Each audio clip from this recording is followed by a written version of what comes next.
Aku mau mulai dari kata abandon. Jadi abandon itu apa sih sebenarnya gitu? Abandon itu apa sebenarnya? Nah, kebanyakan orang berpikir bahwa yang dibilang abandon atau kelimpahan itu tuh sesuatu yang kita terima, sesuatu uang, rezeki atau eh, apa materi gitu ya yang kita terima, kita terima dengan banyak dan terus diterima gitu. Kebanyakan orang berpikir abandon dalam pemahaman yang seperti itu gitu. Kebanyakan orang gitu. Tapi sebenarnya abandon itu apa sih sebetulnya? Nah, kata abandon sendiri itu artinya kelimpahan. Nah, yang dibilang kelimpahan itu apa? Ternyata pemahaman kelimpahan itu merupakan satu mekanisme kehidupan di mana aliran masuk lancar dan juga aliran keluar lancar gitu.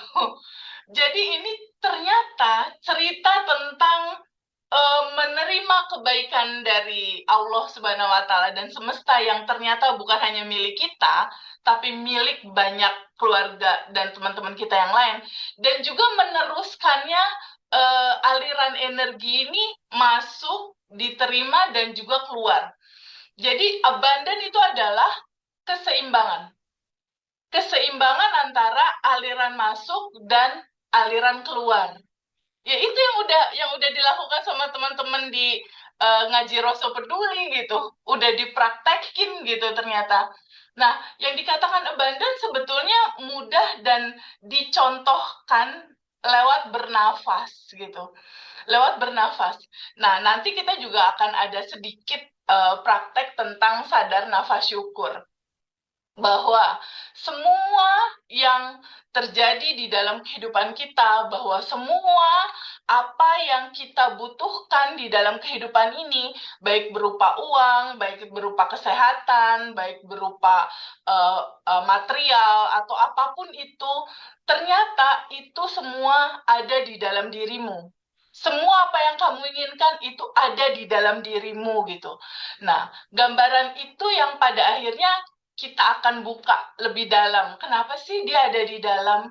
Oh, ternyata abundant itu adalah hak hidup semua orang. Jadi pada awalnya orang hidup itu hak hidup setiap orang itu dirancang sama Allah itu sudah berkelimpahan.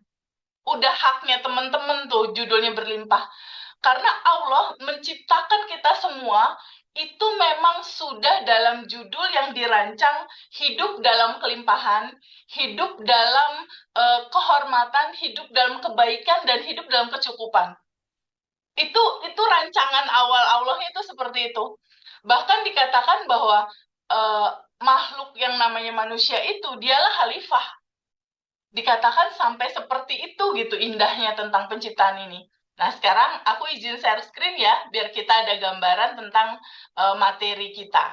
Nah, sedikit tipis-tipis saja sebetulnya materi ini memang sedikit cuplikan dari Abundant Revolution sebenarnya. Tapi ini Abundant Revolution yang kita rancang untuk ngaji Roso Peduli. Nah, gambaran intinya seperti apa sebetulnya? Nah, gambaran intinya kalau misalnya kita lihat dari urutan, kenapa sih sebenarnya kita diciptakan, untuk apa kita diciptakan? Kan kebanyakan pertanyaan kita seperti itu. Nah, ternyata kenapa sih kita diciptakan? Kita diciptakan untuk ketemu diri kita sendiri yang memang udah abandon. Kita diciptakan untuk tahu siapa sih diri kita sebenarnya.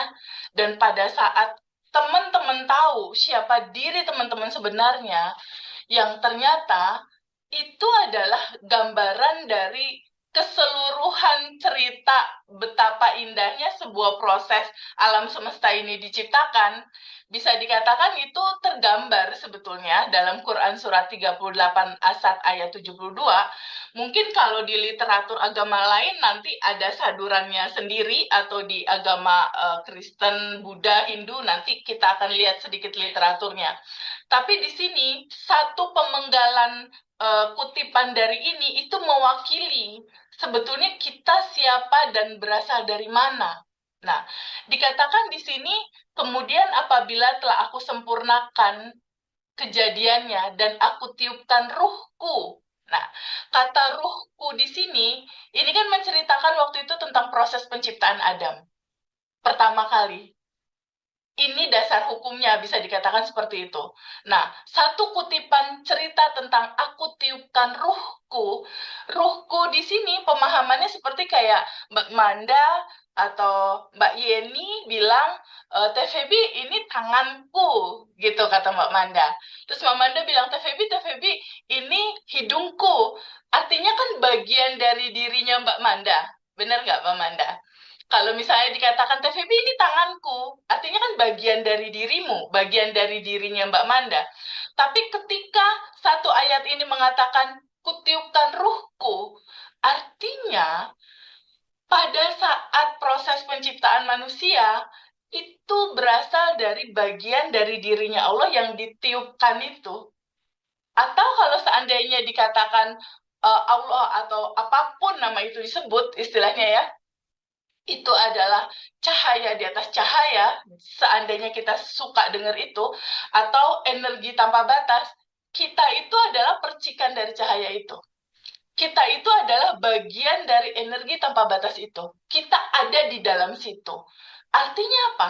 Jika kita adalah bagian dari cahaya itu, artinya kita adalah makhluk langit. Kita adalah entitas tanpa batas.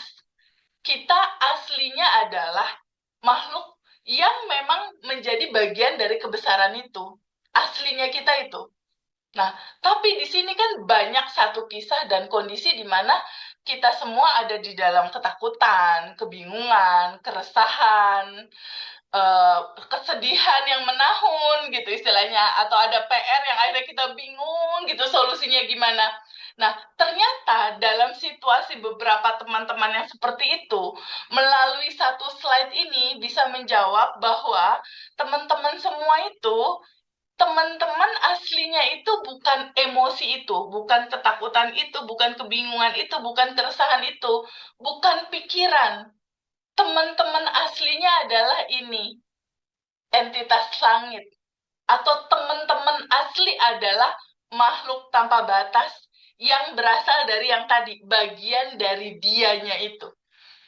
Karena kalau kita lihat literatur Jawa atau literatur manusia, manusia itu kalau di dunia kedokteran itu ibu pada saat mengandung dan mulai terdetak, ada detak jantung gitu pada saat ibu-ibu itu hamil, saat itu di 4 bulan itu udah mulai ada kehidupan, bisa dikatakan gitu, mulai adanya kehidupan di dalam perut ibu untuk si jabang bayi itu di 4 bulan ke sana.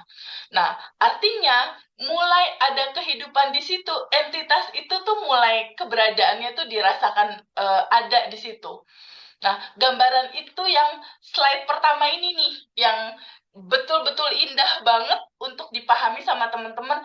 Oh, ternyata aku bukan emosi, aku bukan pikiran, bahkan aku bukan tubuh ini, gitu. Aku mau open mic Mbak Manda dulu untuk sedikit komunikasi. Mbak Manda, kalau seandainya saat ini kakek nenek Mbak Manda masih ada nggak? Sudah nggak ada semua. Udah nggak ada ya? Oke, papa aku juga sama. Ya, Sekarang kita membuktikan, emang benar Teh Febi, kita bukan tubuh, bukan emosi, bukan pikiran, misalnya gitu ya. Aku tanya, Mbak Manda, kadang masih suka ngedoain nenek kakek nggak, kirim surat Al-Fatihah misalnya, kayak gitu, masih ada suka gitu nggak? ya, ya, Ya, ya, ya, artinya Mbak Manda merasa bahwa mereka masih ada dong, benar nggak? ya, Cuma beda ya, alam kan, istilahnya, ya, ya, benar, ya, ya lebih ya benar kan? ke diingatan pun masih terasa jelas Mereka kan. masih Even cuma ada, diingatan benar. karena masih Betul. ada. Nah, Ya, sekarang kalau misalnya Mbak Manda atau aku atau teman-teman yang lain atau Mbak Yeni misalnya, aku misal meninggal. Pada saat meninggal mungkin 3 bulan tubuh ini udah hancur ya. Bener nggak sih? Dimakan cacing kan? Bener mhm. nggak? Sebulan 2 bulan tuh udah tubuh tuh udah nggak akan utuh lagi gitu. Karena hukum alamnya seperti itu. Artinya yang tidak abadi itu bukan kita, tubuh, emosi, pikiran itu bukan kita. Kalau tadi Mbak Mana jawab dan teman-teman juga sepakat setuju bahwa eh, orang tua kita yang udah nggak ada, masih ada kok sebenarnya, bener nggak? Artinya kalau Iya. seseorang di saat ini meninggal, ininya terkubur, tapi dia masih ada kan? Bener nggak? Nah, yang masih ada itulah yang disebut ini, entitas tanpa batas. Kegambar nggak? Oke, oke.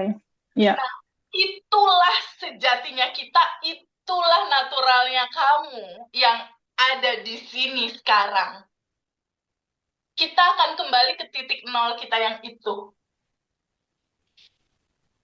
Artinya kita yang itulah istilahnya yang selalu ada dan akan selalu ada itu. Dia itulah percikan dari bagian cahayanya Allah atau bagian dari energi tanpa batas ini yang sudah berkelimpahan dari awalnya. Oke. Jadi dia Ya. itu udah berkelimpahan dari awalnya dirancang, udah sempurna, udah lengkap, udah utuh, semua potensi yang Manda mau, yang teman-teman mau, yang Rama mau, yang Alif mau, yang semua keluarga besar Ngaji Roso mau, itu udah ada lengkap, utuh, tersedia di tubuh kalian masing-masing. Ini memang Oke. sesuatu yang baru untuk didengar. Kenapa itu belum dirasakan? Kenapa ya itu belum dirasakan? Enggak, teh, enggak. Kalau Teh Febi bilang belum berkelimpahan, aku nggak ngerasa berkelimpahan. Nggak merasa berkelimpahan, Teh. Saldoku nggak sampai 1 M. Istilahnya nih, misalnya banyak teman-teman. Aku juga ada beberapa yang belum ada rumah, misal. Apa ya? Belum berkelimpahan dan belum dirasakan kelimpahan itu. Entitas tanpa batas itu udah lengkap, sempurna. Apa ya? Karena begini, kita balik lagi ke sini.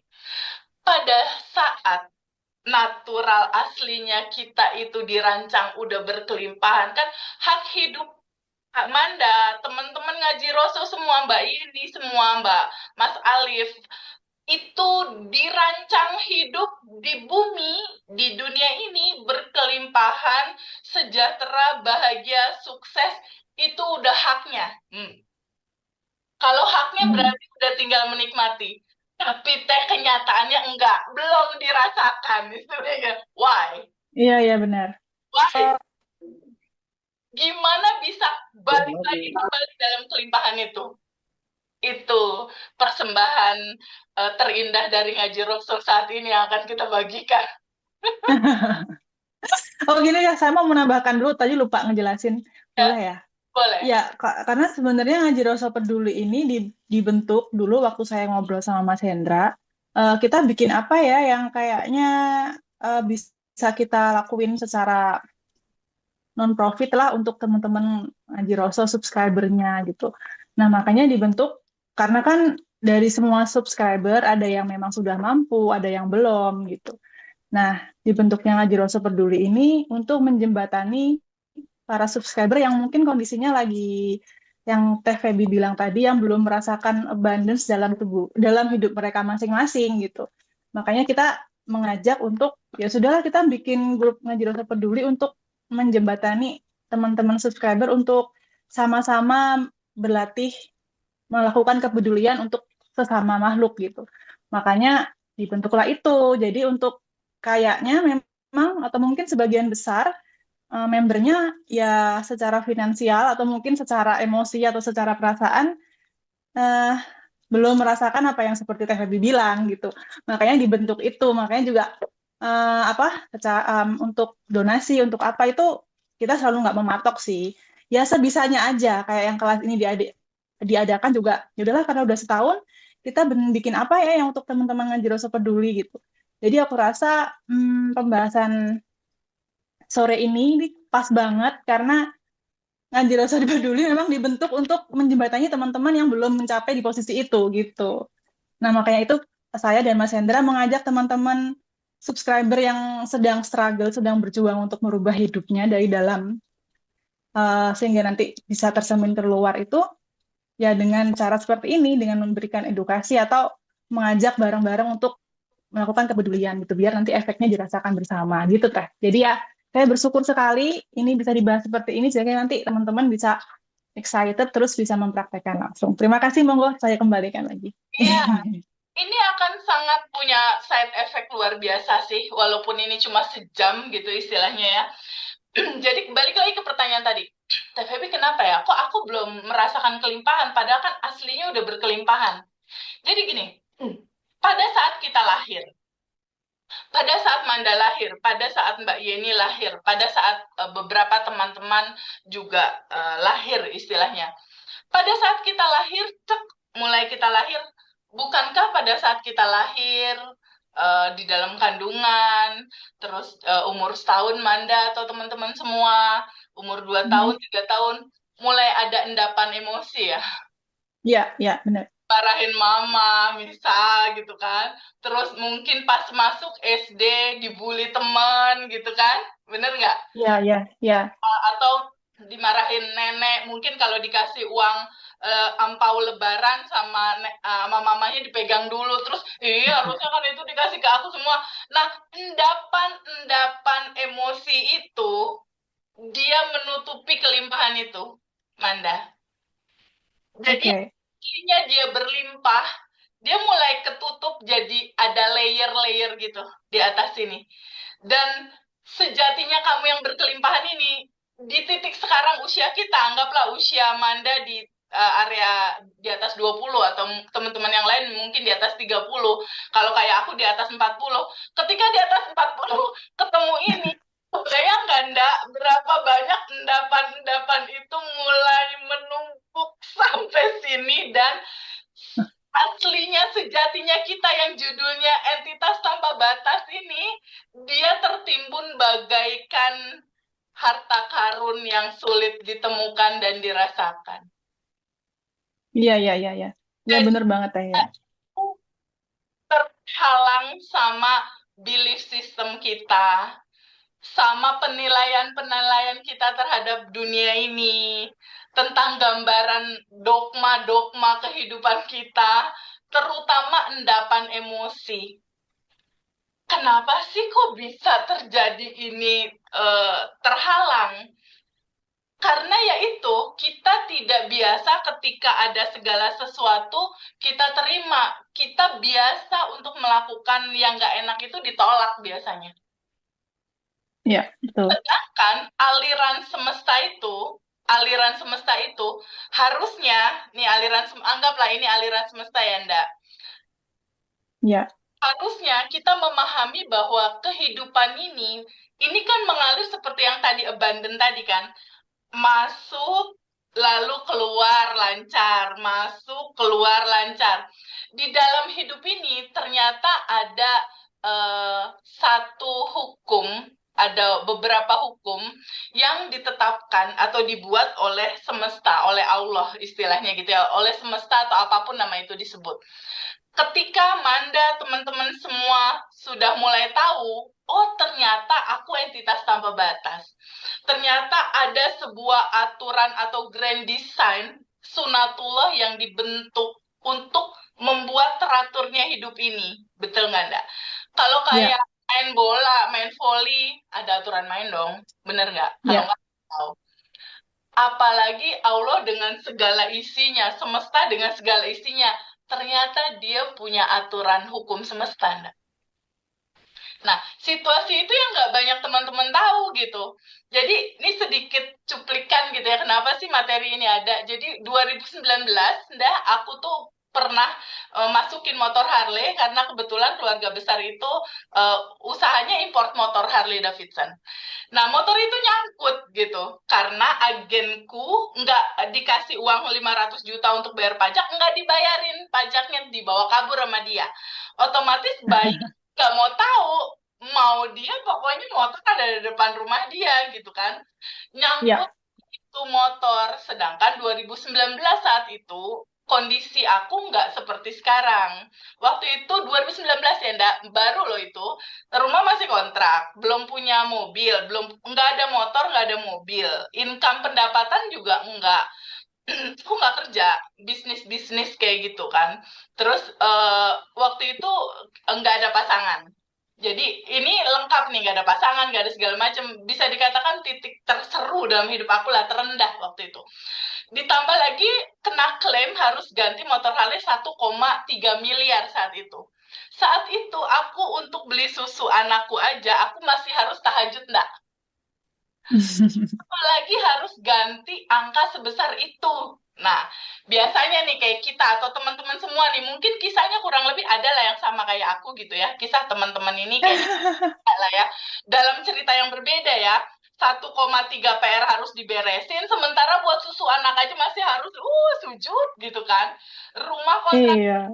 harus dibayar dan aku ketakutan diusir gitu kan, istilahnya single parent, dua anak lagi saat itu tuh. Selayaknya manusia lah. Mungkin teman-teman juga ada yang pernah ngalami punya utang, misalnya kayak gitu. Misalnya kisah itu sama seperti 2019-nya aku, ndak, misalnya. Itu kan kita sebagai muslim pasti sholat ya. Oh, pokoknya ngadu di sholat. Waktu itu yang aku lakukan tahajud selama 1 tahun lebih, ndak. Motor nggak buka nih setahun. Aduh, apalagi ya? Puasa Daud, puasa Daud. Wah, puasa Daud tuh kan, hari ini buka, hari ini enggak, hari ini buka, hari ini enggak. Daud enggak juga. Terus apalagi ya? Sedekah, terus sholawat 10.000. Ternyata enggak bisa juga mengeluarkan motor itu. Lalu dari situ mulai aku nyerah, enggak? Aku nyerah kayaknya. Apalagi ya, bingung harus apa.